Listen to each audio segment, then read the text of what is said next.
qu'on a déposé, qui était structurant pour cette gamme, on l'a déposé en 2009.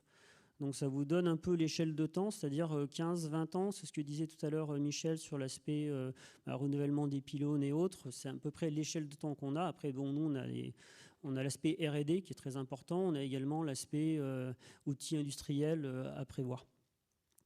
Maintenant, on peut aller beaucoup plus vite avec des solutions, donc des logiciels. Et par l'exposition internationale que j'ai à titre personnel grâce à Schneider et le monde des utilities, je vous donne l'exemple de Pacific Gaz et Électricité. Donc, je ne sais pas si vous connaissez cette compagnie, hein, c'est aux États-Unis, en Californie. En fait, ils ont 5 millions de clients, ils ont un pic à 21 gigawatts. Et en fait, ils sont assez connus parce qu'en fait, ils ont fait faillite en 2019.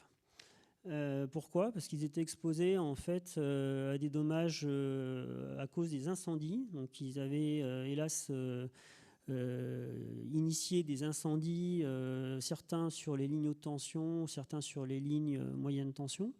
Même si bon, la topologie du réseau est assez différente aux États-Unis, mais en tout cas sur la haute tension c'est assez similaire, je suppose. Et ils étaient exposés à 30 milliards d'euros en fait de pénalités. Donc ils ont fait faillite.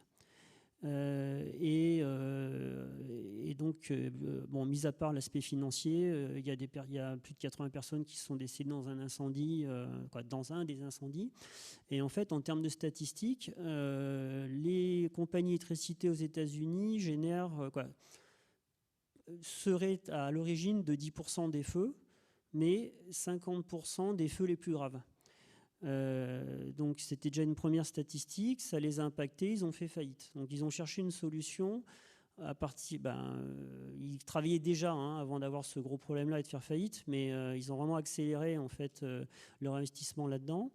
Et ce qu'ils ont fait, en fait, et on les a aidés à travailler là-dessus, c'est au niveau des opérations. Donc, ce que disait tout à l'heure aussi Claude, sur l'aspect métier, quand on travaille en fait avec les centres de contrôle, les opérations en fait, et des compagnies d'électricité, afin d'intégrer dans les logiciels de conduite, donc les centres de contrôle, ce qu'on peut appeler aussi ADMS sur l'aspect distribution, la partie météo, la partie historique également, savoir où est-ce qu'il y a eu des risques d'incendie, il y a déjà eu des incendies, et ainsi de suite. Donc toute une partie géospatiale. Et à partir de là, intégrer ça dans leurs opérations. Et après, tous les jours, dans ce cas-là, pour les gens qui connaissent les systèmes électriques et surtout les systèmes de relais de protection, adapter en fait les paramètres des relais de protection afin que ça soit peut-être plus sensible. Donc peut-être qu'il y a plus de clients qui vont être coupés. Par contre, ça va, dès qu'il y a une faute, un court-circuit sur le réseau, où ça peut toucher un arbre ou autre, à ce moment-là, en fait, il y aura moins de conséquences. Résultat, 99% d'hectares en moins brûlés et alors je ne me souviens plus du chiffre, mais autour de 70% ou 68% de feux en moins, qui étaient initiés par les lignes électriques. Donc c'était juste un exemple pour dire qu'aujourd'hui, déjà la fréquence et l'horizon de temps, il est assez faible. Et il y a quand même des solutions, mais après, qui sait, et là je pense que vous êtes mieux placé de moi pour le savoir, ce qui va arriver et ce à quoi on va devoir faire face.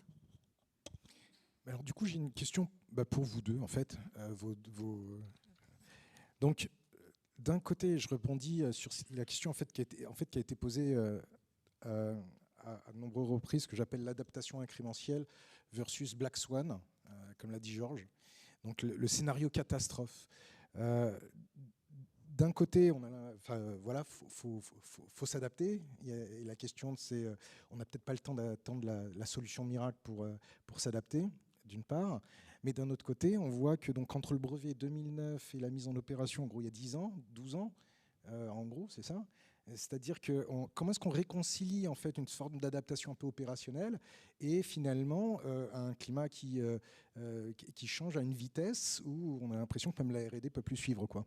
Donc finalement, quels sont les bons scénarios qu'on doit utiliser pour pouvoir éviter la maladaptation? C'est-à-dire, est-ce que quand on a quelque chose qui est prêt en 2021, mais qui a été pensé en 2009, est-ce qu'il est encore adapté finalement à la situation de 2021 ?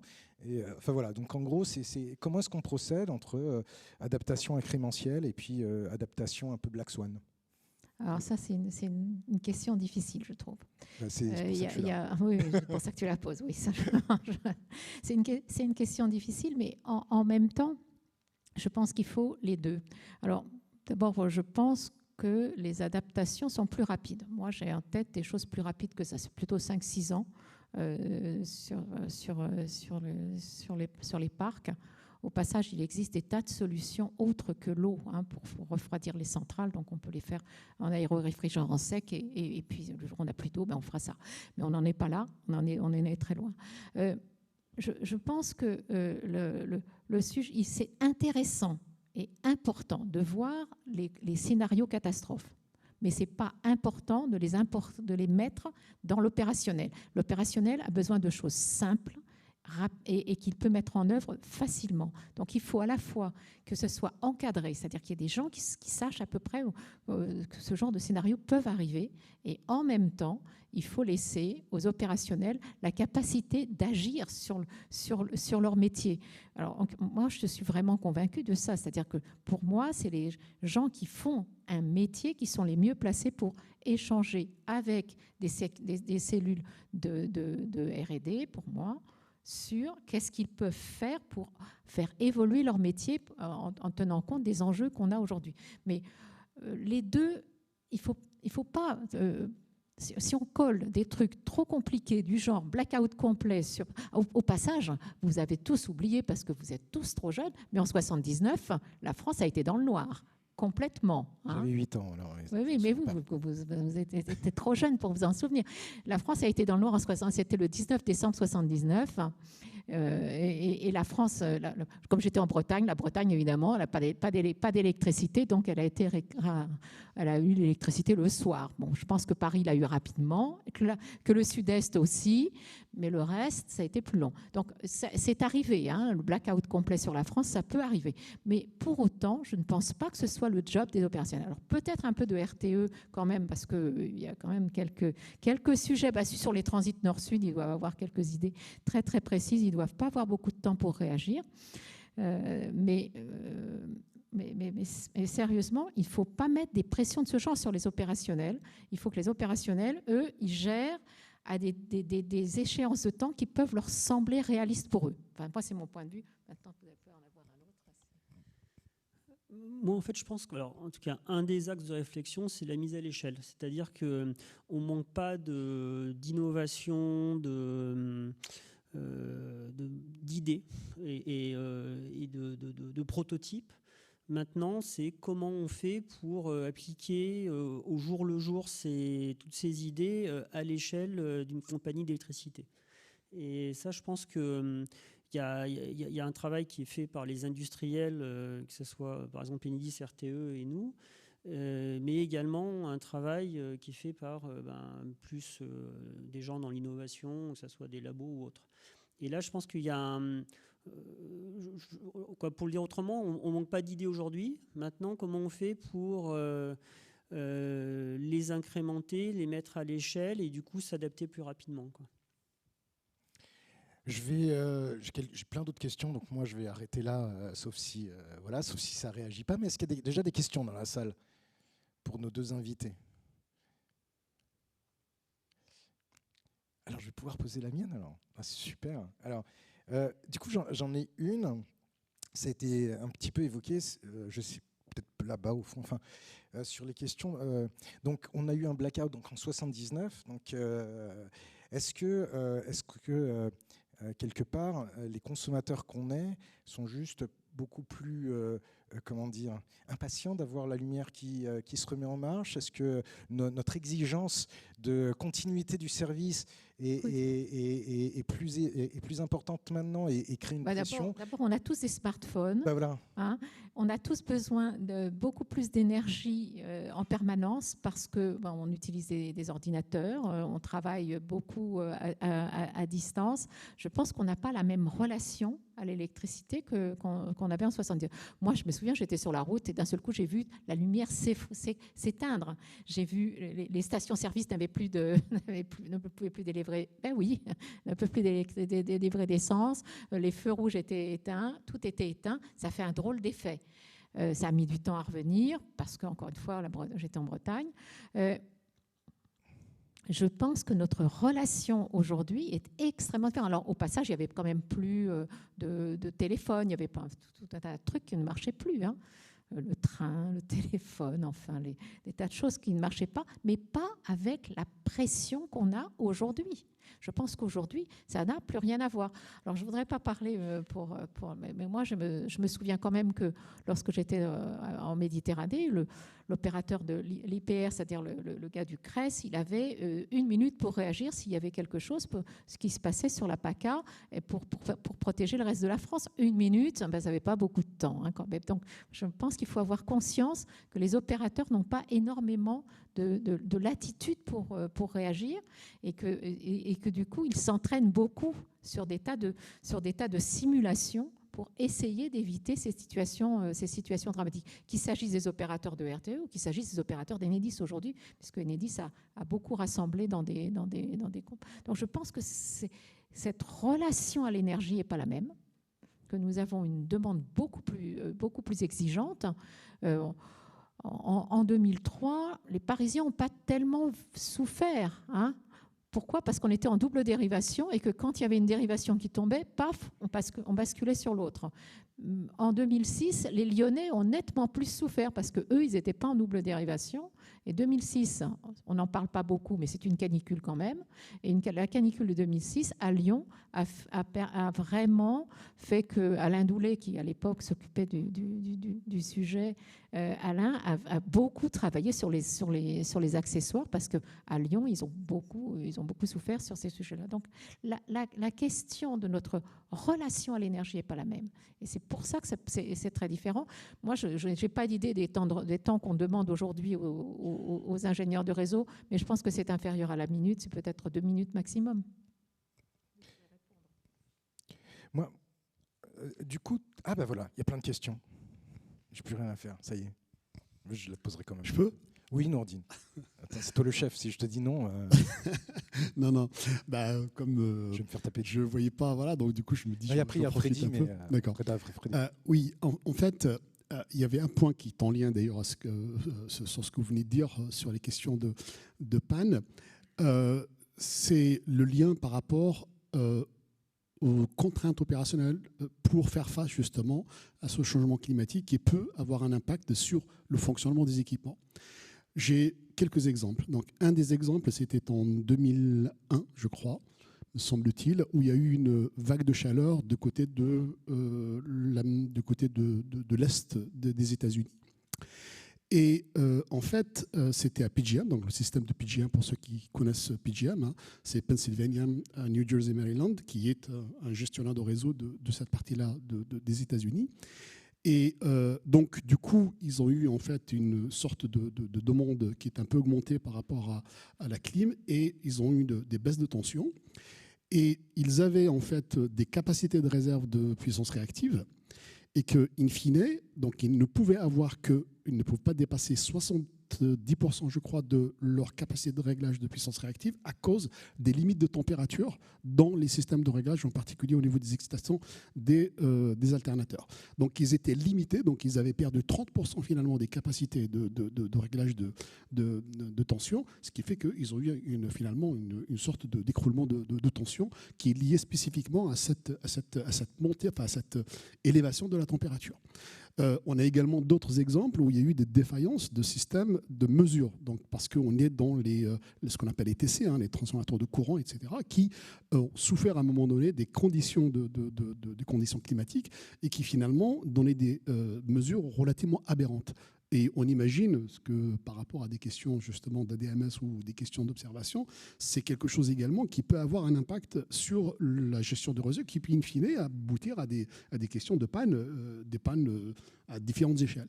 Et donc, la question, ça peut être pour vous deux, que ce soit pour un industriel sur l'adaptation des équipements, y compris pour les questions, par exemple aussi d'augmenter les diagnostics d'équipements, par exemple de défaillance d'équipement, en fonction de ces conditions-là. Est-ce que vous avez ces conditions-là? Est-ce que voilà, ces questions, même réviser éventuellement les modèles de défaillance, les taux de défaillance des équipements dans les méthodes d'analyse de fiabilité, tout ça, quels sont les impacts et comment s'adapter, exactement pour moi s'adapter à cette nouvelle donne. Donc voilà, s'il y a des réponses là-dessus. Chercher le micro, je vais pouvoir après. Je pensais que tu allais apporter une réponse, c'est pas forcément une question, mais en fait, par rapport déjà à la question précédente, c'était juste pour dire effectivement sur l'ensemble des compagnies, au moins de distribution, parce que c'est principalement où moi là j'interviens, témoignent tous qu'au niveau du centre de contrôle, il y a de plus en plus de pression de la part en fait des clients pour savoir quand est-ce que ça va être rétabli et autres. Et il n'y a pas que l'aspect aussi de rétablir l'électricité, mais il y a aussi un autre aspect qui commence à monter, c'est la partie qualité de l'électricité. Puisqu'on a de plus en plus, par exemple, de photovoltaïque installés dans le résidentiel, et ça peut créer des harmoniques et autres, ou des problèmes aussi de baisse de tension sur d'autres sujets, sur d'autres causes. Et effectivement, cet aspect-là, je pense, contribue ou va contribuer aussi à la montée en pression des clients. Et après, effectivement, pour moi, en fait, ce qu'évoquait Nourdine, on l'a vu aussi dans une des présentations, des présentations de RTE et de Enedis, l'aspect d'asset management, où effectivement, il y a de plus en plus d'investissements qui sont faits par les compagnies d'électricité pour diagnostiquer les câbles, que ce soit sur la moyenne tension. On commence même à le voir sur la basse tension. J'ai un cas au Brésil. Avec parfois des remplacements. Mais là, je pense aussi qu'il y a un aspect, parce qu'il y a une des questions aujourd'hui qui était sur la flexibilité auquel nous, on croit énormément chez Schneider. Mais il ne faut pas enlever du débat l'aspect réglementaire et comment les compagnies d'électricité, elles sont payées. Et où elles sont incitées à dépenser du CAPEX versus peut-être de l'OPEX, qui serait peut-être plus des logiciels ou d'autres choses comme ça. Merci. Peut-être Freddy ? Oui, je voudrais revenir sur l'impact des événements très rares et très extrêmes. En fait, donc, comme l'a dit Claude Naon, en fait, le système électrique, l'impact d'une défaillance du système électrique évolue de plus en plus. C'est un système métacritique et il l'est de plus en plus.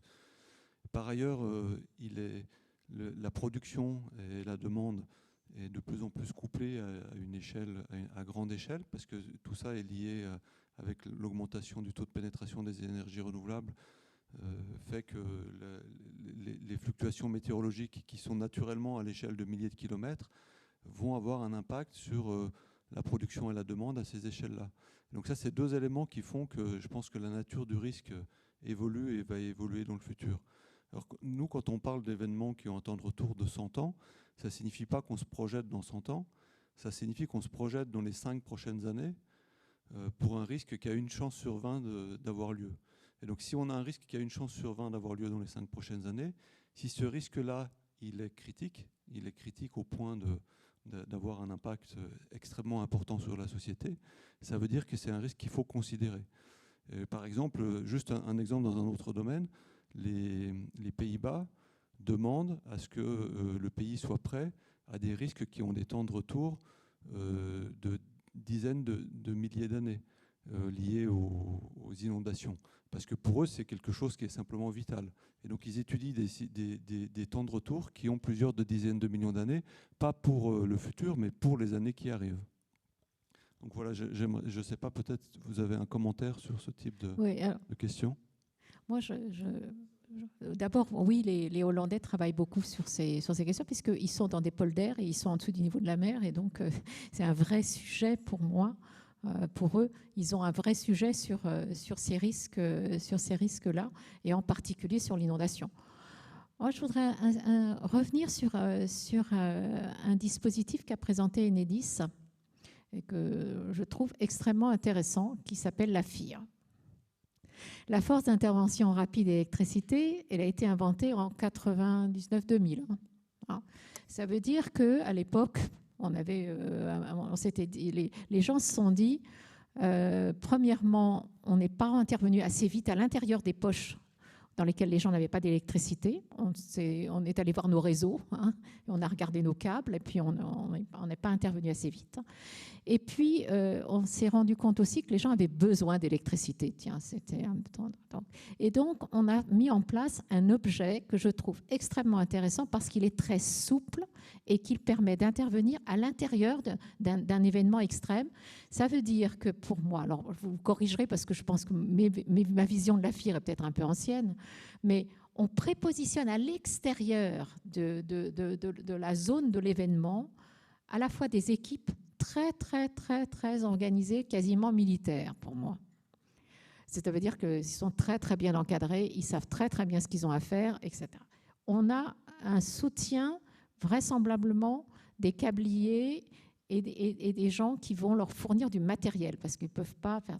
Il y a des groupes électrogènes qui sont répartis, je ne sais plus en combien de sites parce que je l'ai noté un jour mais j'ai oublié.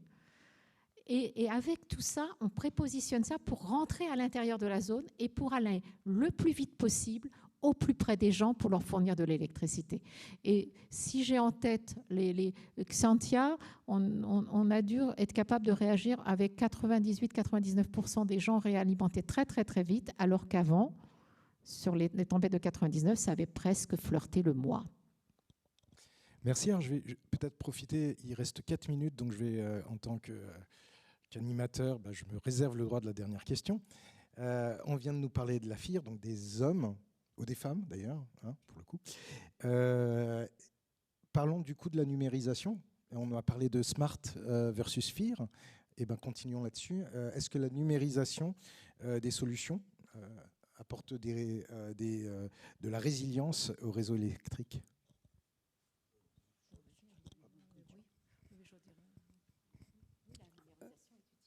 Dans la continuité de ce qu'on disait tout à l'heure, quand on a une coupure, par exemple, et aussi la pression qui est apportée de plus en plus importante sur le centre de contrôle, on a maintenant des clients qui font tourner leurs algorithmes de détection de fautes et d'isolation de la faute et de restauration de manière automatique. Donc du coup, dans les zones où il y a quand même l'automatisation au niveau des postes électriques, on va dire jusqu'à quasiment la basse tension, les postes secondaires, à ce moment-là, oui, on peut récupérer sous moins d'une minute. Donc je pense que c'est un exemple en tout cas de numérisation et de résilience que ça peut apporter. Ouais. Mais après, effectivement, ça c'est le temps très court. Après, pour positionner, par exemple, j'ai vu d'autres exemples pour positionner en fait les forces d'intervention, où là, par exemple, avec des modèles très précis de météo, certaines utilities en fait prépositionner des gens pour intervenir ou du matériel. Ouais. Alors, il reste 3 minutes. Je vais encore me réserver la dernière. Parlons de l'électrification des usages. Puisque on parle de décarbonation complète, mais entre atténuation et adaptation, en fait, les deux sont extrêmement liés. Donc on voit bien qu'il va falloir décarboner beaucoup de choses. Donc on va décarboner le chauffage en l'électrifiant, on va décarboner la mobilité en l'électrifiant, mais tout ça on va le retrouver sur le réseau. Et donc du coup, comment est-ce que ce souci d'atténuation va affecter éventuellement la capacité d'adaptation du réseau électrique? Et peut-être là, je m'adresse peut-être plus ça à Régis, j'en sais rien, sur la partie... Je ne peux pas monopoliser, mais peut-être je peux commencer si tu le souhaites. En fait, moi en tout cas, je suis convaincu que la partie basse tension, qui est... alors je le dis à titre personnel, ça n'engage que moi, mais je dirais que c'est un peu le parent pauvre jusqu'à maintenant du réseau électrique. En fait, va être celle qui va être la plus contrainte en tout cas faire partie de celle qui va être la plus contrainte à terme. Pourquoi? Parce qu'on a les pompes à chaleur résidentielles, l'installation du photovoltaïque, la partie également en véhicule électrique. Et donc je pense que là actuellement il n'y a pas énormément d'automatisation, pour ne pas dire qu'il n'y en a pas beaucoup, il n'y a pas de numérisation aussi. Et là je pense qu'il y a un vrai sujet sur lequel certains pays qui n'avaient pas forcément de chauffage électrique comme nous sont déjà en train de numériser à grande échelle. Ce qui est, quand on parle des postes secondaires, c'est quand même l'élément où il y en a le plus dans les compagnies d'électricité. Donc c'est des très grands nombres, donc avec beaucoup d'investissements, mais c'est quelque chose qui est en cours. Donc en tout cas, moi, je pense que l'impact, il sera là. Bien sûr, après, il y aura d'autres impacts. Et là, il faut se référer, par exemple, au scénario RTE sur l'augmentation de la consommation et autres. Juste pour dire que d'abord, on va décarboner pas uniquement avec de l'électricité, j'espère, parce que je pense qu'être avec une seule énergie, ce serait embêtant. Je pense qu'il faut être capable d'avoir une décarbonation qui prenne en compte d'autres outils que l'électricité. Et oui, je pense que le réseau de distribution sera sûrement un objet à surveiller parce que moi, j'ai installé des capteurs photovoltaïques sur mon garage, une pompe à chaleur, et c'est sûr qu'Enedis, ça fait des calculs. Écoutez, je vous remercie beaucoup. Il est 17h. Nous tenons absolument les délais. Donc, je vous remercie d'abord vous deux, déjà, pour ces échanges très passionnants. Je remercie encore une fois tous les présentateurs. Je rappelle, il y a une feuille de route qui est en train de s'écrire dans Think Smart Grid, justement sur les questions de résilience. Alors résilience plus généralement, mais en tout cas forcément, on va valoriser ce qui aura été fait durant ce colloque. Donc je vous remercie toutes et tous et je vous souhaite un bon week-end.